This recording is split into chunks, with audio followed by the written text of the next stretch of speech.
¡Hay un tiroteo! Proteger al presidente. Estas son las historias que nunca se han contado.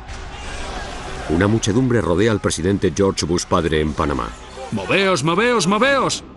Al-Qaeda va por el presidente Clinton en Pakistán. Y un lobo solitario intenta atacar al presidente George Walter Bush en la antigua Unión Soviética. Le han lanzado una granada de mano al presidente de los Estados Unidos. Ahora, por primera vez, agentes especiales revelan sucesos que supusieron una gran amenaza. Así que sí, el corazón me iba a mil. Estamos hablando de la persona más importante y poderosa del mundo. No había margen de error. Todo agente del servicio secreto está listo para hacer los sacrificios que sean necesarios. Preferiría estar muerto a que me tacharan de cobarde. Por tu país debes intentar permanecer con vida. Los archivos del servicio secreto. Proteger al presidente. 25 de julio de 1999. Misión Funeral Real en Marruecos. Era viernes. Hacía un día soleado precioso. Yo era el jefe de turno y nuestra misión era volar con el presidente Clinton en el Air Force One hasta Cincinnati para un evento benéfico. Un viaje rutinario. Pero entonces el servicio secreto recibió una noticia. El rey de Marruecos había muerto y el presidente Clinton debía asistir a su funeral. Eso es lo interesante del servicio secreto. Estás ahí, crees que vas a Cincinnati y acabas volando 4.800 kilómetros hasta otro país para asistir a un funeral. Y todo de forma improvisada. No te da tiempo a parpadear. ¿A dónde quieren que vaya? Pues en marcha. El agente especial Robert Rodríguez estaba a punto de enfrentarse a la misión más peligrosa y difícil de toda su carrera. Probablemente fuera lo más arriesgado que me ha ocurrido en el servicio secreto.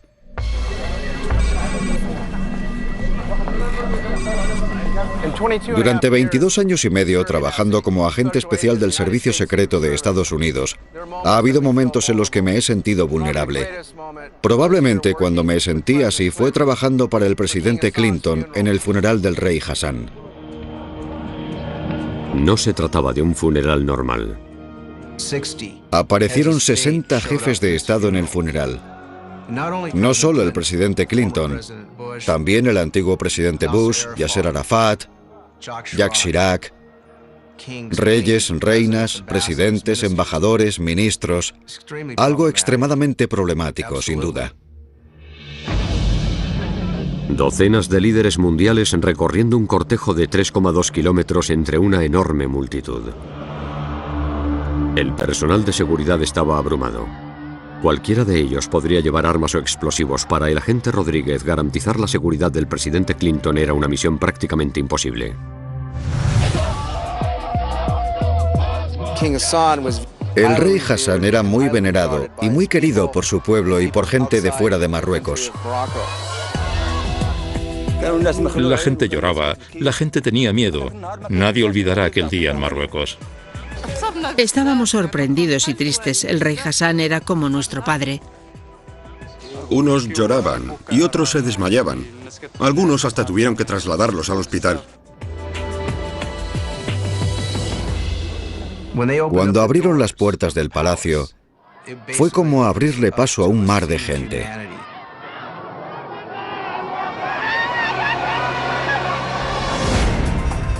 En aquella misión, junto al agente Rodríguez, estaba el agente especial Rich Staropoli.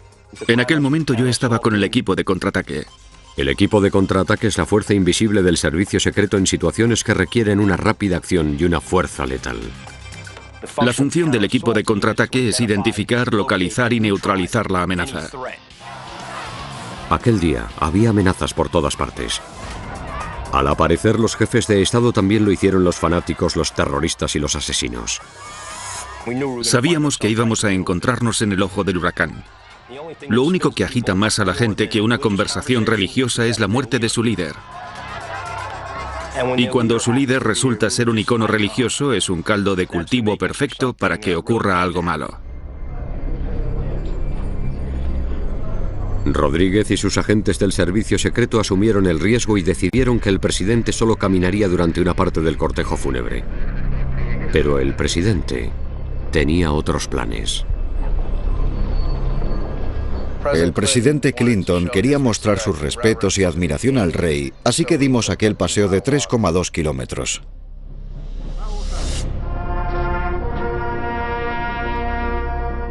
Se esforzaron mucho por intentar ser flexibles, porque sabían que yo querría estar con la gente. Sabían que querría que pararan el coche en un país extranjero y salir de él para caminar por sus calles. Un día cualquiera puede parecer una avenida de lo más normal, pero el 25 de julio de 1999, imagínense a más de 2 millones de personas asomadas a balcones, ventanas abiertas, tejados, sentados en los árboles, emocionados, gritando y llorando. Fue un cortejo de 3,2 kilómetros desde el palacio hasta el mausoleo.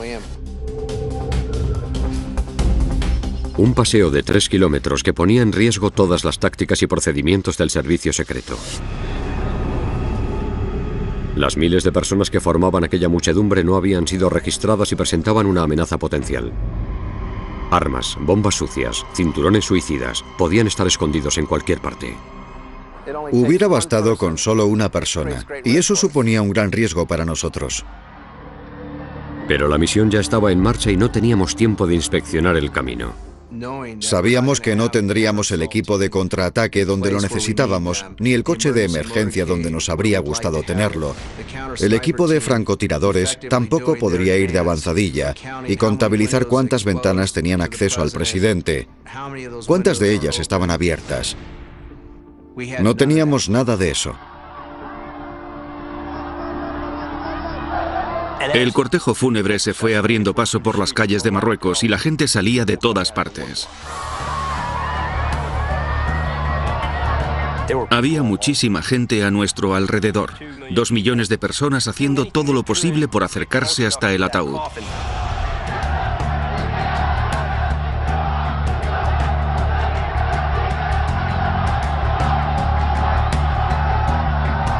Pero no eran capaces de dejar de pensar en el peligro más evidente. La gente estaba muy emocionada, había millones de personas y todos querían tocar el ataúd. Podría ocurrir cualquier desgracia. Cada vez iba valorando más y más lo que hacían, los riesgos que estaban asumiendo y los riesgos que estaban evitando. Así que, si no hubieran estado ahí, hubiera sido más difícil y más arriesgado hacer el trabajo. La labor de los agentes protegiendo al presidente Clinton cada vez era más y más arriesgada. No había nada capaz de contener a esa gente. Tenían la libertad de deambular y abarrotar las calles a sus anchas. Y eso fue exactamente lo que hicieron. Y en mitad de aquello estaba el presidente de los Estados Unidos y uno de los antiguos presidentes de Estados Unidos. Y ninguno de ellos era muy querido en aquella región. El jefe de turno, el agente Rodríguez, cubrió varias posiciones para hacer frente a posibles atacantes. Llegado el momento, me puse delante para poder ver lo que estaba ocurriendo en la parte de atrás, y además así tendría una mejor posición estratégica para abordar la situación. Mientras, el agente Staropoli intentaba seguir con su tarea. El equipo de contraataque viajaba en un coche dentro del convoy. Ahora teníamos que tomar una decisión importante, quedarnos dentro del coche y pasar por encima de toda esa gente para llegar a su destino, o bajarnos del coche, abandonarlo e ir caminando. Y esa fue la decisión que tomamos. Dejamos al conductor dentro del vehículo, dividimos el equipo y continuamos escoltando al presidente a pie. De repente comenzaron a pasar por encima de las barricadas. Aquello nos preocupó bastante.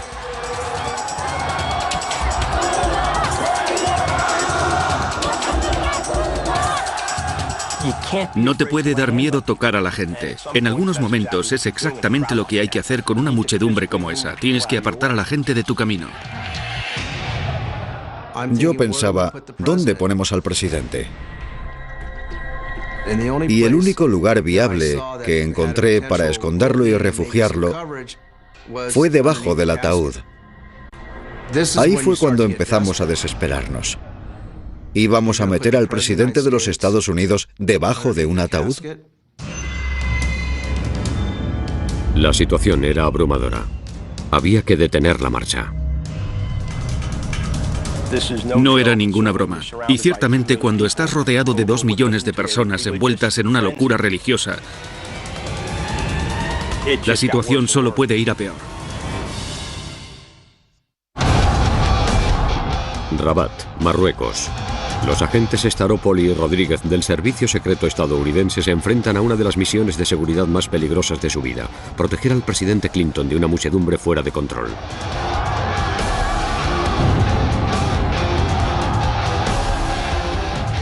En Marruecos fue como si estuviéramos atravesando el motín de una cárcel, sin saber qué era lo que iba a pasar. Para el presidente Clinton y para aquellos agentes que habían jurado protegerle durante aquel paseo de 3 kilómetros, el peligro acechaba por todas partes.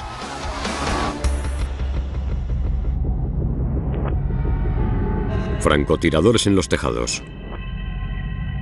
Terroristas con una bomba. Cuando te enfrentas a algo desconocido, tienes que concentrarte en lo que estás haciendo, saber quién está a tu alrededor y tomar decisiones inmediatas sobre si una persona puede ser una amenaza o no.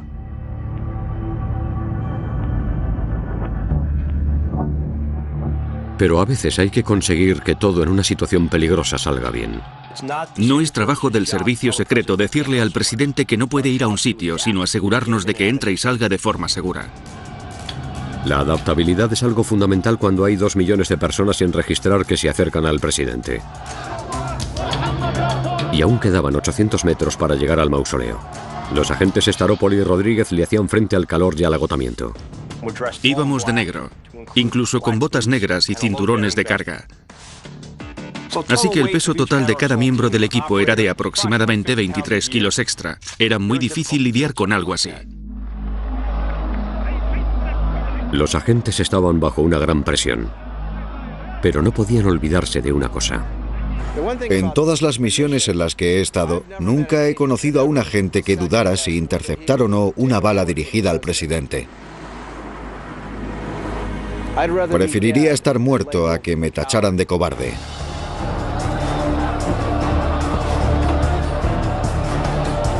El agente Rodríguez y sus oficiales estaban listos para hacer cualquier sacrificio.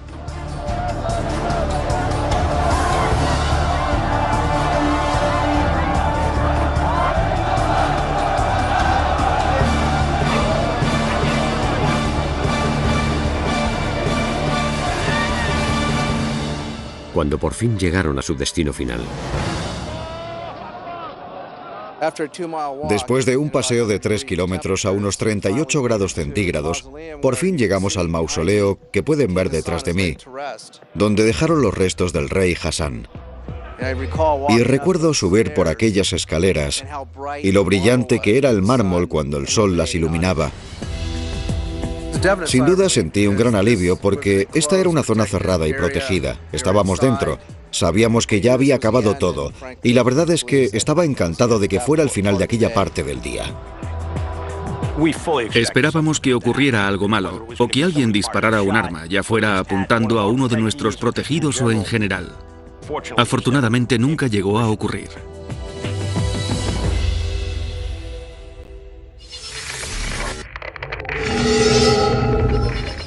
12 de junio de 1992.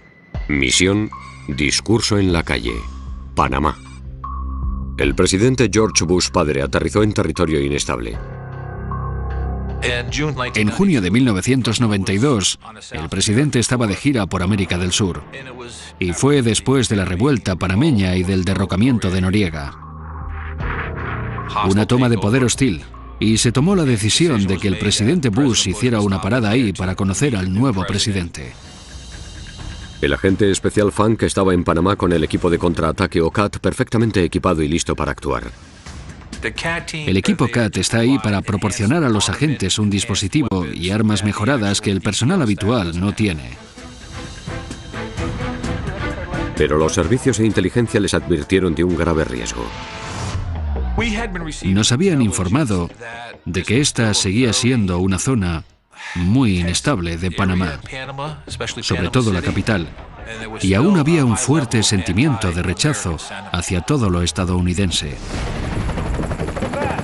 Los controles militares seguían activados a lo largo de toda la ciudad.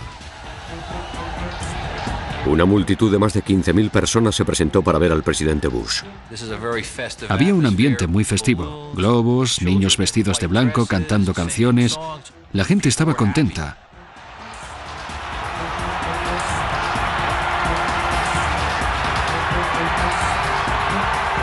Pero a 180 metros, un pequeño grupo se iba alterando.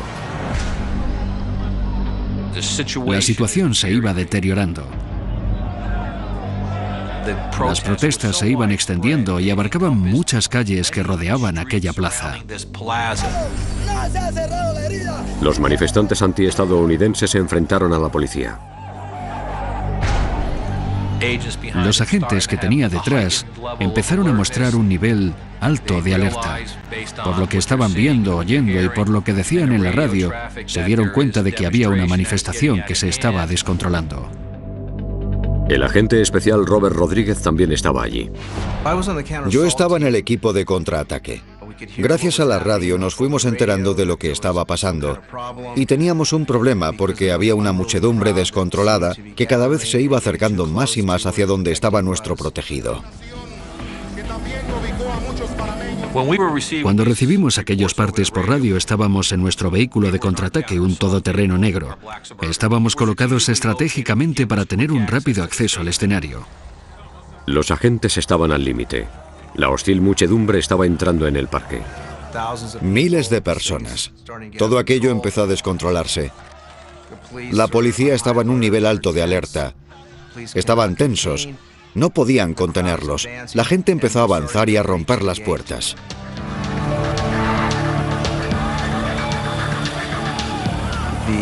Tiraron gases lacrimógenos.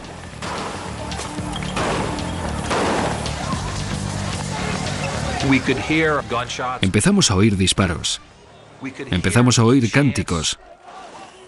Sabíamos que se avecinaba tormenta. Había muchísima gente corriendo por allí con armas.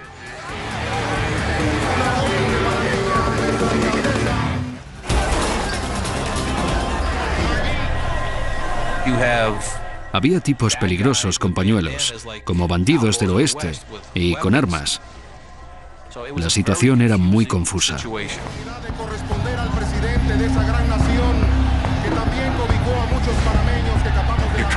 Solo intentábamos mitigar los riesgos. Había una multitud descontrolada y se oían disparos. Era lo único que necesitábamos saber. El bienestar del presidente era mucho más importante que la pompa y solemnidad. A medida que la situación fue empeorando, el agente Funk se preparó para un baño de sangre. Nos informaron de que habían disparado a gente. Era una situación crítica y el servicio secreto tenía que entrar en acción. Grandes riesgos que requerían grandes armas. Nos desplegamos y nos subimos al escenario mientras el motín se iba desencadenando. Y fue solo cuestión de tiempo antes de que aquel motín arrollara la zona en la que estábamos. Mientras la policía panameña lanzaba gases lacrimógenos, el equipo de contraataque entraba en acción.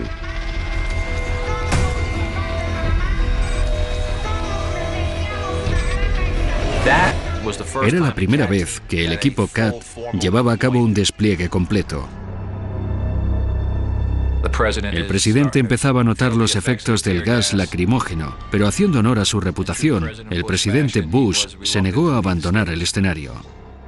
El presidente quería dar su discurso, pero el servicio secreto tenía otra idea. Gases lacrimógenos, una multitud descontrolada y tiros. No era una decisión muy difícil. Era hora de marcharse. Necesitábamos menos de un segundo para tomar la decisión de que íbamos a cubrirle y evacuarle. Cubrir y evacuar, la táctica de protección que mejor representa al servicio secreto. El protocolo del servicio secreto consiste en cubrir los 360 grados, arriba, abajo y alrededor, y evacuar al presidente y sacarlo de ahí sano y salvo. El agente Funk ve ahora el vídeo. Es la primera vez que veo este vídeo. Refleja gran parte del caos, el pánico y la confusión que estaba teniendo lugar allí. Los agentes actuaron tal y como les habían entrenado. Cubrieron al presidente Bush mientras el agente Funk y el equipo CAT creaban un escudo entre el presidente y el peligro. Empezamos a cargar nuestras armas. Yo estaba al frente, ese soy yo. Estaba colocado de rodillas en una posición en la que, en caso de tiroteo, hubiera tenido una plataforma de disparo muy estable. Próximo paso, evacuar. La huida fue de lo más angustiosa.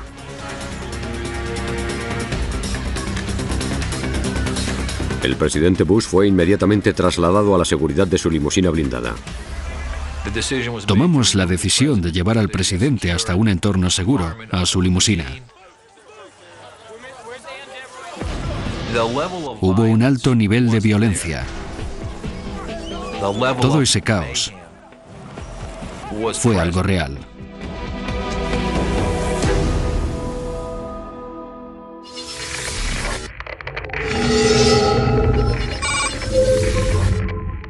...25 de marzo de 2000... Misión Discurso televisado, Pakistán. El presidente Clinton se dirige a una zona de guerra. Su objetivo: instar al gobierno de Pakistán a restablecer la democracia tras un golpe militar. Habíamos decidido ir tras Bin Laden, Al-Qaeda y el resto. Desde que tomé aquella decisión supe que siempre que estuviera en otro país donde pudiera haber terrorismo, correría un grave peligro. El peligro no podría haber sido mayor en aquel momento. Pakistán era territorio de Al-Qaeda y Bill Clinton era su objetivo principal. Sin duda, el viaje a Pakistán puso a prueba los recursos del servicio secreto. Volví a haber problemas en aquella región. Osama Bin Laden pedía la muerte de Estados Unidos. Las noticias más perturbadoras llegaron de la CIA. Las agencias de inteligencia tenían información sobre las intenciones de Bin Laden de intentar asesinar al presidente Clinton. No era un buen momento. El agente especial Rich Staropoli estaba en Pakistán en aquel momento. Yo estaba con el equipo de contraataque cuando mantuvimos una conversación en la que discutimos abiertamente que nuestra recomendación era no hacer ese viaje. Y creo que la respuesta fue: bueno, es vuestro trabajo, aseguraos de que no ocurre nada. Así que, ¿qué contestas a eso? Aun sabiendo que era un error, fuimos a Pakistán. La comunidad de Al-Qaeda, los talibanes, seguro que no querían ver las estrellas y barras pintadas en el Air Force One. No era un lugar en el que quisiéramos entrar.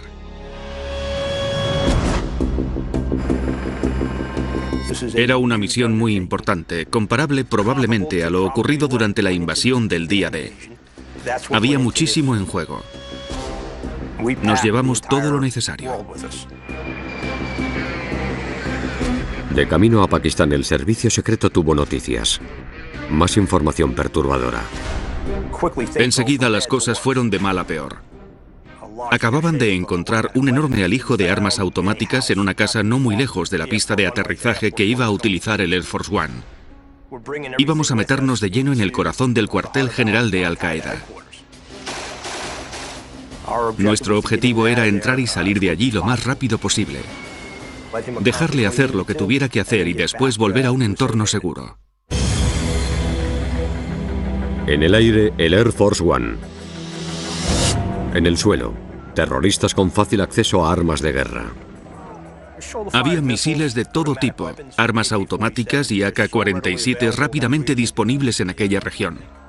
Encontrar 30 de aquellos no sería difícil, estaban por todas partes. Y ahora, información sobre un posible ataque inminente al Air Force One. Una redada en una casa cercana al aeropuerto había dejado al descubierto a varios insurgentes armados con artillería pesada. Nos preocupaba que a medida que el Air Force One se fuera acercando, alguien con un arma al hombro, con un misil Stinger, pudiera darle al avión y abatirlo. El presidente Clinton estaba de viaje por Pakistán, pero el Air Force One estaba en el punto de mira. El agente especial Rich Staropoli sabía que un enemigo a la espera siempre requiere estrategias y maniobras secretas.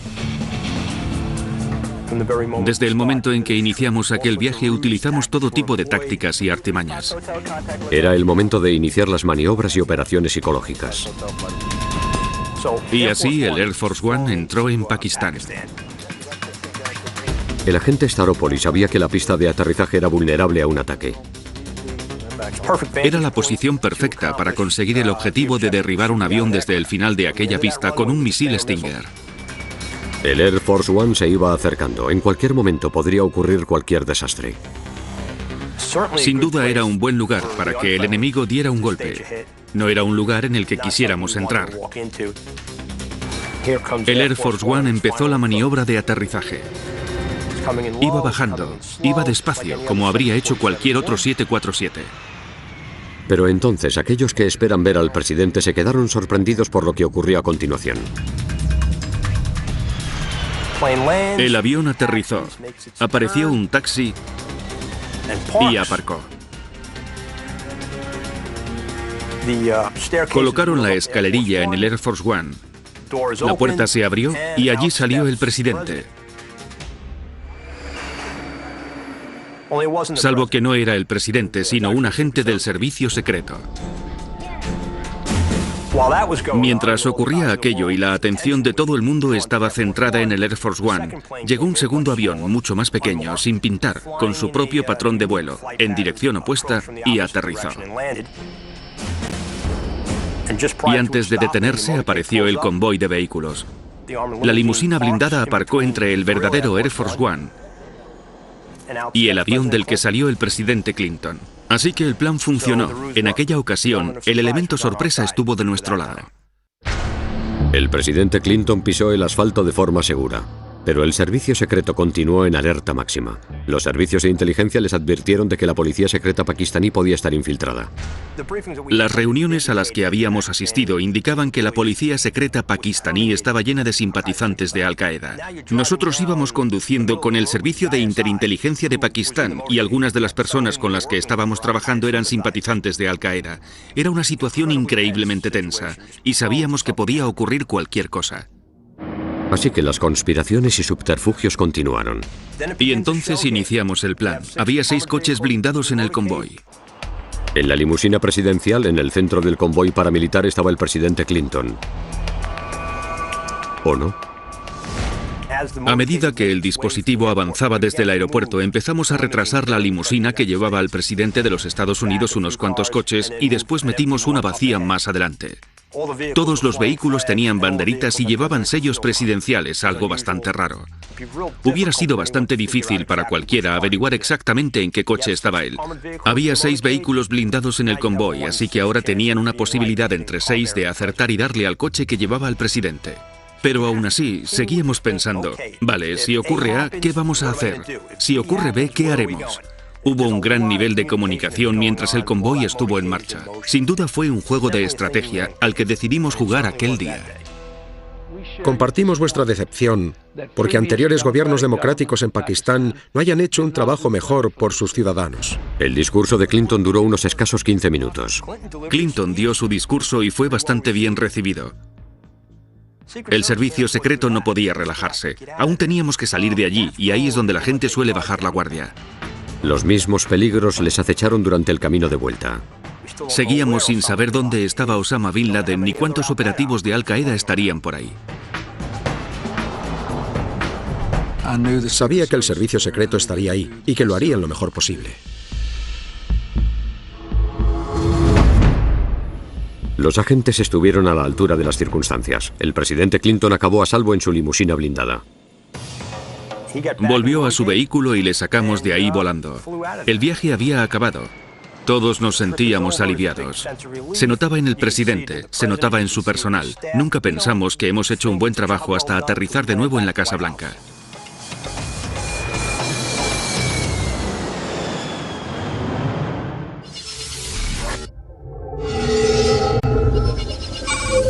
...10 de mayo de 2005. Misión, discurso en la calle. Tbilisi, Georgia. El presidente George Walter Bush vuela hasta la antigua República de Georgia. Tiene programado dirigirse a una enorme multitud en la Plaza de la Libertad de Tbilisi. El pueblo georgiano adora a Estados Unidos. Están muy agradecidos porque les ayudaron a acelerar la caída de la Unión Soviética y, por tanto, su libertad. Así que querían mostrarle su agradecimiento al presidente Bush.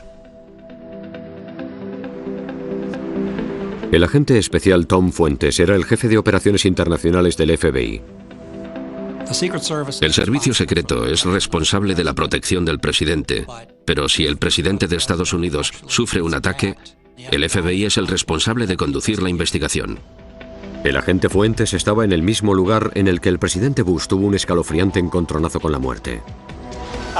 El 10 de mayo de 2005 tuvo lugar un suceso que podría haber cambiado la historia mundial y concretamente la historia estadounidense. El agente especial Brian Parman era un agente del FBI destinado en Tbilisi. Mi trabajo consistía en trabajar en coordinación con el Ministerio del Interior georgiano para investigar delitos. Aquel día, el agente Parman estaba a punto de enfrentarse al suceso más peligroso de toda su carrera. El día del discurso en la Plaza de la Libertad, las colas empezaron a formarse a las 7 de la mañana. Y, obviamente, el servicio secreto había colocado magnetómetros para registrar a la gente.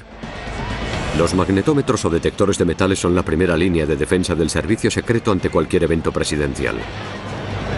Y este iba creciendo por momentos. A las 10 de la mañana, era evidente que había mucha más gente de la que se había previsto. Es decir, con toda sinceridad, su popularidad era increíble. Hasta le habían puesto su nombre a la autopista que iba hasta el aeropuerto principal. Así que cada vez había más gente. Y la multitud iba creciendo por momentos. Y lo que se había estimado en 10.000 personas, rápidamente creció hasta las 25 o 50.000. Algunos calcularon que había hasta 100.000 personas. Empezaron a colapsar los controles de seguridad. Y empujaban tanto contra los magnetómetros que la gente empezó a aplastarse y a resultar herida. Las autoridades georgianas cerraron las máquinas y dejaron entrar a todo el mundo en la plaza sin registrarles. Para el servicio secreto fue una pesadilla en cuanto a la seguridad.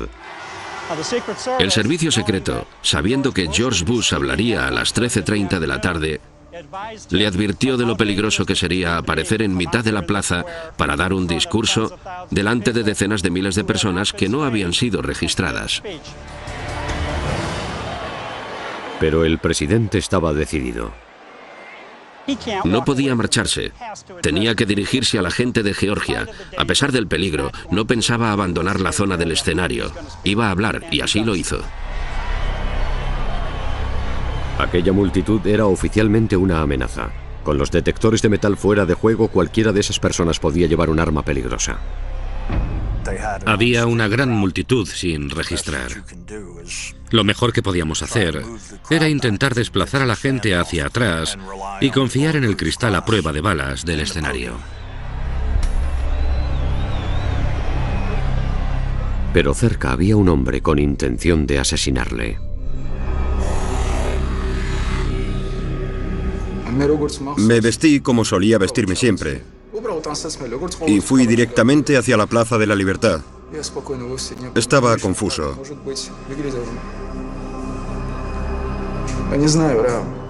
Me enfadé mucho al ver a Bush llegar y me molestó que la gente le aplaudiera. Vladimir Arutunian cada vez se iba acercando más al escenario. En su mano llevaba un explosivo lleno de TNT. Envolví la granada en un pañuelo para esconderla y la sujeté durante bastante tiempo. Debe ser respetado por todas las naciones. Y entonces la lancé como una piedra. Bajo la dura mirada de Lenin, miles de georgianos rezaron. El presidente Bush se estaba dirigiendo a una emocionada multitud en Tbilisi, Georgia. Pero no sabía que un hombre estaba decidido a matarle.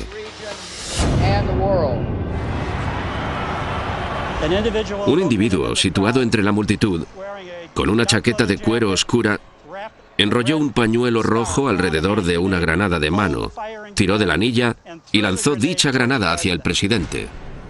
El agente especial Parman estaba allí, en Tbilisi. Tiraron una granada de mano hacia el público y aterrizó a aproximadamente 15 metros de donde estaba hablando el presidente. Y se evitó un gran desastre cuando el pañuelo enrollado alrededor de la granada protegió el percutor. El percutor no chocó lo suficientemente fuerte como para producir la explosión. El hecho de que no estallara fue prácticamente un milagro. Aterrizó cerca, en esta zona de ahí, golpeando a una niña pequeña en la cabeza. En aquel momento, un policía que estaba aquí en la plaza observó que algo había golpeado a esa niña y, sin saber si era una roca o algún escombro, se acercó para verlo. El primero en responder, el oficial David Nadiabaiche, se abalanzó sobre la bomba. En cuanto la cogí, supe que era una granada de mano. Le faltaba la anilla de seguridad, lo que significaba que estaba activada. Vi que sería más fácil para mí moverme a través de la gente si iba por ahí. Tenía que alejarme de la multitud. Nadiabaiche llevaba una granada activada y, para salvar otras vidas, puso en peligro la suya. Estaba entumecido. Ni siquiera pensaba que pudiera explotar en cualquier momento. Mi objetivo era alejarla lo más posible de la gente. No me detuve ni un segundo. Entonces, ¿recorrió todo este camino con ella escondida? Sí. La granada estaba escondida en su chaqueta, nadie lo sabía. No. ¿Ningún oficial de policía? No. ¿Nadie sabía que llevaba esa granada? No. ¿Solo usted? Solo yo. Vale, entonces bajó hasta aquí y se quedó quieto. Sí. Me paré aquí y metí la granada ahí dentro. El FBI determinó que la granada era de verdad. Podría haber matado a docenas de personas inocentes, incluyendo al presidente Bush. Su pastor me ha dicho que todo el mundo le ha puesto el apodo de héroe. Sí. Aquel hombre fue un gran héroe, un funcionario georgiano increíblemente valiente. Pero era un delito que había que resolver. Un asesino en potencia andaba suelto. Sabíamos que inmediatamente tendríamos que enviar agentes a lo largo y ancho del país. Bueno, resulta raro ver o estar implicado en un atentado contra la vida del presidente de Estados Unidos. Consideramos que este acto ha sido una amenaza contra la salud, así que sí, el corazón me iba a mil, del presidente de los Estados Unidos. Miré a mi colega del servicio secreto y a mi otro colega de la embajada y supimos lo que teníamos que hacer. Era una persecución. Teníamos que resolver aquel delito. Teníamos que buscar a ese agresor y demostrarle al mundo que ningún delito quedaría sin ser investigado o castigado. Era una prioridad. Habían intentado atentar contra la vida del presidente de los Estados Unidos, así que el FBI iba a identificar al individuo y a resolver aquel delito. No podía quedar impune y le perseguiríamos hasta capturarle y hacer justicia. Así nos ganábamos la vida. En las oficinas centrales del FBI en Washington, D.C., cada vez había más tensión. Alguien había intentado matar al presidente Bush en Tbilisi, Georgia. El posible asesino estaba armado y era peligroso. Era un fugitivo y el ataque podría formar parte de un complot más grande. ¿Podía formar parte de un acto de la yihad contra Estados Unidos? ¿Habría más gente implicada? ¿Sería una operación de Al-Qaeda? Cuando me informaron de lo que había pasado, nos pusimos en marcha para encontrar al sospechoso o sospechosos. Lo que teníamos era la granada de mano, un pañuelo y nada más. Había pocas pruebas. El FBI tenía que llevar esta investigación al siguiente nivel. En primer lugar, pensamos que sería importante dar una rueda de prensa. Lanzaron una granada de mano hacia el escenario principal. Teníamos que informar al mundo de lo que había pasado. Era algo real y necesitábamos su ayuda para resolver aquello. Por la gente de Georgia que acudió al evento. Eso plantó la semilla ahí fuera. Entonces, apareció una mujer, afirmando que había visto algo sospechoso en el evento. Una persona entre la multitud llevaba una pesada chaqueta de cuero. Hacía más de 32 grados. Estaba sudando mucho y maldecía en georgiano. Entonces, ella mencionó que se estaba secando el cuello y la cara con un pañuelo de tela. Y eso nos alertó, porque podía ser una pista a investigar que había que seguir. La testigo les dio una descripción completa de memoria. Y el FBI buscó entre las fotos del evento tratando de encontrar alguna coincidencia, pero no descubrieron nada. Por desgracia, no nos permitió identificar al individuo. Sentimos frustración. Y sabíamos que estábamos perdiendo el tiempo. El reloj seguía avanzando. Ya habían pasado 2 meses desde el ataque al presidente Bush y aún seguían buscando al fugitivo. Los cuerpos de seguridad de Estados Unidos estaban alerta. Montamos un gran dispositivo para seguir a aquel individuo. El FBI publicó una foto del sospechoso y aquello incrementó las apuestas. Ofrecimos una recompensa de $100.000, que en Georgia, en aquella época, era una gran cantidad de dinero. Y poco tiempo después, un individuo nos llamó y dijo: creo que es mi vecino, y nos dio su nombre y dirección. El nombre, Vladimir Arutunian. La dirección, un barrio local de viviendas protegidas. La policía georgiana organizó una visita al apartamento del sospechoso. Se cruzaron con él en las escaleras. Pero no reconocieron a su hombre. Aquel individuo tenía el pelo más largo y barba, y no se parecía en nada al individuo al que estábamos buscando. Aquellos policías se encontraron con una sorpresa bastante desagradable. Llevaba una AK-47 y empezó a disparar contra los oficiales.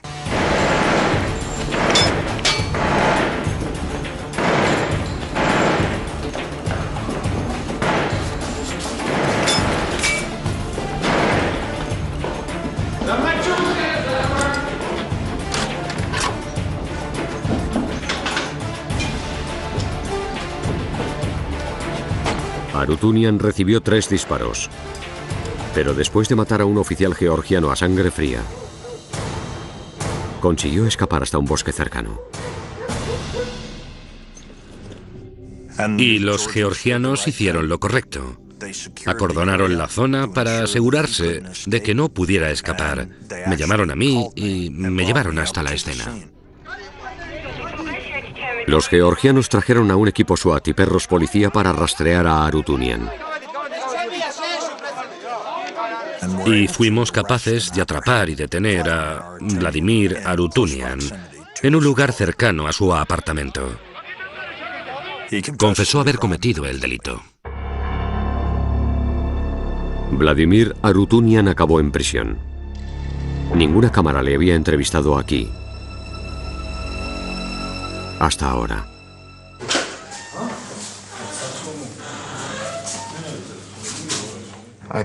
No me siento orgulloso de lo que hice. Fue un acto de desesperación, nada más. Por negarse a cooperar, Arutunian selló sus labios. Satisfacía todos los criterios de uno de los mayores temores de la policía. Un solitario perturbado y propenso a la violencia. Durante su primera entrevista desde la cárcel, Arutunian sugirió que entrar ahí siempre había formado parte de su futuro. Y les diré otra cosa. Si Bush no hubiera venido, habría cometido algún otro delito para acabar en la cárcel. La inclinación de Arutunian hacia la violencia acabó metiéndole entre rejas de por vida, sin posibilidad de libertad condicional. Solo queremos que esa persona esté en una posición en la que no pueda volver a hacer daño, y ahí es donde está Arutunian hoy, a un par de kilómetros de su pueblo, en una cárcel de Tbilisi, donde pasará el resto de su vida.